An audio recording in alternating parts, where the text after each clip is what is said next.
ನಮಸ್ಕಾರ ವೀಕ್ಷಕರೇ, colourful cakes ತಿನ್ಬೇಡಿ. ಅದರಲ್ಲೂ ಕಲರ್ ಜಾಸ್ತಿ ಹಾಕಿರುವಂತ ಕೇಕ್ಗಳನ್ನ ಆದಷ್ಟು ಅವಾಯ್ಡ್ ಮಾಡಿ ಅಂತ ಹೇಳ್ತಾ ಇದ್ದಾರೆ. ಇದರಿಂದ ಎಷ್ಟೆಷ್ಟು ಕಾಯಿಲೆಗಳು ಮುಂದೆ ಬರ್ತಾ ಹೋಗುತ್ತೆ. ಇಲ್ಲಿ ನೋಡಿ, ಇದರಲ್ಲಿ ಒಂದು ಆರ್ಟಿಕಲ್ ಅಲ್ಲಿ ಇವು ತೋರಿಸ್ತಾರೆ, ಬೇಕರಿಗಳಲ್ಲಿ ಎಷ್ಟೆಷ್ಟು ಕಲರ್ ಆಗಿ ಕಾಣಿಸುವಂತ pink colour, red colour, yellow colour attractive ಆಗಿ ಕಾಣಿಸುವಂತ ಕೇಕ್ಗಳನ್ನ ತಂದು ತಿಂತೀವಿ. ಅದರಲ್ಲಿ 235 ಸ್ಯಾಂಪಲ್ಸ್ ಹೆಚ್ಚು ಕಡಿಮೆ ಎಲ್ಲ ಸೌತ್ ಇಂಡಿಯಾದಲ್ಲಿ ದೊಡ್ಡ ದೊಡ್ಡ ಬೇಕರಿಗಳಿಂದ ಹಿಡಿದು ಸಣ್ಣ ಪುಟ್ಟ ಜಾಗದಲ್ಲಿ ಎಲ್ಲಾ ಕಡೆ ಫುಡ್ ಸ್ಯಾಂಪಲ್ ನ ಕಲೆಕ್ಟ್ ಮಾಡಿದ್ದಾರೆ. ಟೆಸ್ಟ್ ಮಾಡಿದಾಗ ಅವ್ರಿಗೆ ಗೊತ್ತಾಗಿದ್ದು ಎಲ್ಲದರಲ್ಲೂ ಕೂಡ ಮನುಷ್ಯರು ತಿನ್ನಬಾರ್ದಂತ ಕೆಮಿಕಲ್ಸ್ ಗಳನ್ನ ಹಾಕಿದ್ದಾರೆ.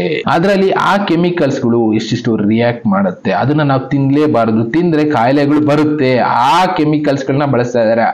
ಅದರಲ್ಲಿ ಆರ್ಟಿಫಿಷಿಯಲ್ ಕಲರ್ಸ್ ಜಾಸ್ತಿ ಬಳಸ್ತಾ ಇದ್ದಾರೆ. ನ್ಯಾಚುರಲ್ ಕಲರ್ಸ್ ಹಾಕಿದ್ರೆ ಆ ರೀತಿ ಕೇಕ್ಗಳು ಕಾಣೋದಿಲ್ಲ. ಅದಕ್ಕೋಸ್ಕರ ಏನ್ ಮಾಡ್ತಾರೆ, ಆರ್ಟಿಫಿಷಿಯಲ್ ಕಲರ್ಸ್, ಡೆಡ್ಲಿಯೆಸ್ಟ್ ಕಲರ್ಸ್, ಅದರಲ್ಲೂ ರೆಡ್ ಕಲರು, ಸನ್ಸೆಟ್ ಯೆಲ್ಲೋ, ಆ ಗ್ರೀನ್ ಕಲರ್, ಇದನ್ನೆಲ್ಲ ತೋರಿಸ್ತಾ ಇದ್ದಾರೆ ನೋಡಿ. ನಾರ್ಮಲ್ ಆಗಿ ಗೋಬಿ ಮಂಚೂರಿಯನಲ್ಲೇ ಕೆಲವಷ್ಟು ಕಲರ್ಗಳನ್ನ ಬಳಸ್ತಾ ಇದ್ರು, ಅವುಗಳನ್ನ ಬ್ಯಾನ್ ಮಾಡಿದ್ರು ಗೌರ್ಮೆಂಟ್. ಈಗಲೂ ಕೂಡ ಇನ್ನ ಎಷ್ಟೆಷ್ಟು ಕಡೆ ಬಳಸ್ತಾ ಇದ್ದಾರೆ ಆ ಕೆಮಿಕಲ್ಸ್ ನ. ಬಟ್ ಜನ ತುಂಬಾ ಚೆನ್ನಾಗಿ ಕಾಣಿಸುತ್ತೆ ಅಂತ ಹೋಗಿ ತಿಂತೀವಿ. ನಾರ್ಮಲ್ ಆಗಿರೋ ಗೋಬಿ ಕೊಡೋದಕ್ಕೆ ಹೋದ್ರೆ ಜನ ತಿನ್ನೋದಕ್ಕೆ ಹೋಗೋದಿಲ್ಲ. ಜನಕ್ಕೇನು ಕಲರ್ ಹೈಪ್ ಕಾಣಿಸ್ಬೇಕು, ಕಣ್ಣಿಗೆ ತೃಪ್ತಿ ಆಗ್ಬೇಕು, ದೇಹಕ್ಕೆ ಆಮೇಲೆ ನೋಡ್ಕೊಳ್ಳೋಣ, ಫಸ್ಟ್ ಕಣ್ಣಿಗೆ ತೃಪ್ತಿ ಆಗ್ಬೇಕು ಅಂತ ನೋಡ್ತೀವಿ, ಕಲರ್ಫುಲ್ ಆಗಿ ನೋಡ್ತೀವಿ. ಮಕ್ಕಳು ಕೂಡ ಹಾಗೆ ಬೇಕರಿಗೆ ಹೋದ್ವಿ ಅಂದ್ರೆ ಕಲರ್ಫುಲ್ ಆಗಿ ಏನ್ ಕಾಣುತ್ತೆ ಅದನ್ನ ಫಸ್ಟ್ ಚೂಸ್ ಮಾಡ್ತಾರೆ. ಅದರಲ್ಲೂ ಪೇಸ್ಟ್ರೀಸ್ ಗಳೆಲ್ಲ ಜಾಸ್ತಿ ಚೂಸ್ ಮಾಡ್ತಾರೆ. ತಿಂದಾದ್ಮೇಲೆ ಒಂದು ಕಹಿ ಅನುಭವ ಅದ್ರಲ್ಲಿ ಆಗುತ್ತೆ. ತಿಂದು ನೋಡಿ ಆ ಕ್ರೀಮ್ಗಳನ್ನ, ಅದ್ರ ಲೇಯರ್ ಕೊನೆ ತಿನ್ನೋವಾಗ ಒಂಚೂರು ಕಹಿ ಅನುಭವ ಆಗುತ್ತೆ. ದಟ್ ಈಸ್ ಡೆಡ್ಲಿಯೆಸ್ಟ್ ಪಾಯ್ಸನ್ಸ್ ಗಳನ್ನ ಬಳಸ್ತಾ ಇದ್ದಾರೆ. ಆಪ್ಷನ್ ಇಲ್ಲ ಜನಕ್ಕೆ. ನ್ಯಾಚುರಲ್ ಕಲರ್ಸ್ ಅಂದ್ರೆ ಏನಾಗುತ್ತೆ, ಕೆಜಿ ಬೇಡ 10 ಗ್ರಾಮ್ ತಗೊಂಡ್ಬರ್ತೀನಿ ಅಂದ್ರು ನ್ಯಾಚುರಲ್ ಕಲರ್ಸ್ ನ 500-600 ರೂಪಾಯಿ ಆಗುತ್ತೆ. ನ್ಯಾಚುರಲ್ ಕಲರ್ಸ್ ಗಳನ್ನ ನಮ್ಗೆ ಈ ಕಲರ್ಗಳು ಬೇಕು ಅಂದ್ರೆ ರೆಡ್ ಆಗ್ಬೋದು, ಯೆಲ್ಲೋ ಆಗ್ಬೋದು, ಗ್ರೀನ್ ಆಗ್ಬೋದು. ಬಟ್ ಆರ್ಟಿಫಿಷಿಯಲ್ ಕಲರ್ಗಳು ನಿಮ್ಗೆ ಕೆಜಿಗೆ 500 ರೂಪಾಯಿ ಸಿಗುತ್ತೆ, ಅಂತದನ್ನ ಬಳಸ್ತಾ ಇದ್ದಾರೆ.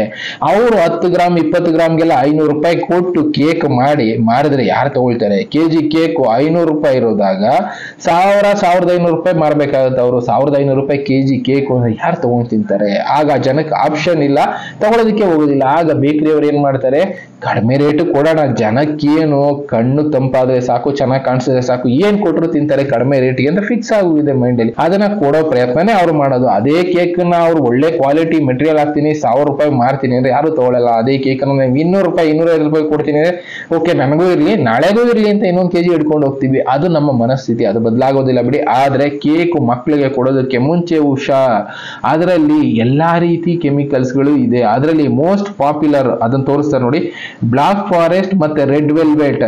ಇದರಲ್ಲಿ ಅತಿ ಜಾಸ್ತಿಯಾದ ಕಲರ್ ನ ಬಳಸ್ತಾ ಇದ್ದಾರೆ. ಪ್ಲಸ್ ಕಡಿಮೆ ಗ್ರೇಡಿನ ಶುಗರು ಇದೆಲ್ಲ ಬಳಸ್ತಾ ಇರೋದ್ರಿಂದ ಅದನ್ನ ತಿನ್ನೋದ್ರಿಂದ ಇಂಪ್ಯಾಕ್ಟ್ ಜಾಸ್ತಿ. ಬ್ಲಾಕ್ ಫಾರೆಸ್ಟ್ ಅದರಲ್ಲೂ ತುಂಬಾ ಜನ ಇಷ್ಟಪಡ್ತಾರೆ. ಬ್ಲಾಕ್ ಫಾರೆಸ್ಟ್ ಪ್ಲಸ್ ಬೇರೆ ಬೇರೆ ಫ್ಲೇವರ್ಗಳು ಬೇರೆ ಇರೋದ್ರಿಂದ ಆ ಫ್ಲೇವರ್ಗಳನ್ನ ಇಷ್ಟಪಟ್ಟು ತಿಂತೀವಿ. ಆ ಕೇಕ್ಗಳನ್ನ ಮಕ್ಳು ಕೊಡಿಸ್ತೀವಿ, ಅದರಿಂದ ಇಂಪ್ಯಾಕ್ಟೇ ಜಾಸ್ತಿ.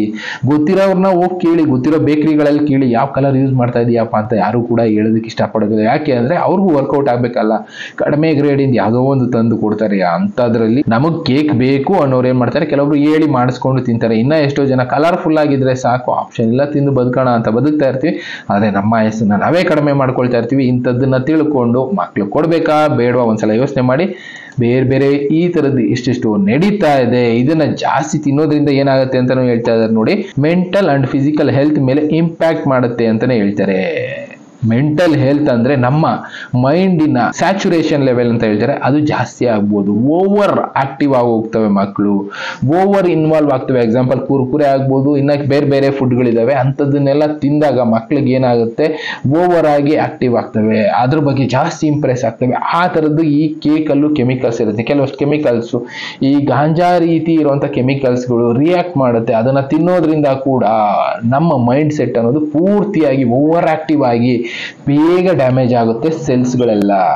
ಇನ್ನು ಅದ್ರ ಜೊತೆ ಈಗ ಇತ್ತೀಚಿನ ದಿನಗಳಲ್ಲಿ ಎಷ್ಟೆಷ್ಟೋ ಟಾಫಿಗಳು ಬಂದಿದೆ, ಜೆಲ್ಲಿ ಟಾಫಿಗಳು, ಅದು ಇನ್ಕ್ಲೂಡಿಂಗ್ ಗಾಂಜಾ ಹಾಕಿ ಮಾರ್ತಾ ಇದ್ದಾರೆ. ಅಂದ್ರೆ ಅದನ್ನ ತಿಂದಾಗ ಒಂದು ಫೀಲ್ ಕೊಡಬೇಕು, ಅದರಿಂದ ಅದ್ರ ಬಗ್ಗೆ ಜಾಸ್ತಿ ಇಂಟ್ರೆಸ್ಟ್ ಬರಬೇಕು ಮಕ್ಕಳಿಗೆ ಅಂತ ಜೆಲ್ಲಿಗಳಲ್ಲಿ, ಸಣ್ಣ ಸಣ್ಣ ಜೆಲ್ಲಿಗಳಲ್ಲಿ ಗಾಂಜಾ ಇನ್ಕ್ಲೂಡ್ ಮಾಡಿ ಕೂಡ ಮಾರ್ತಾ ಇದ್ದಾರೆ.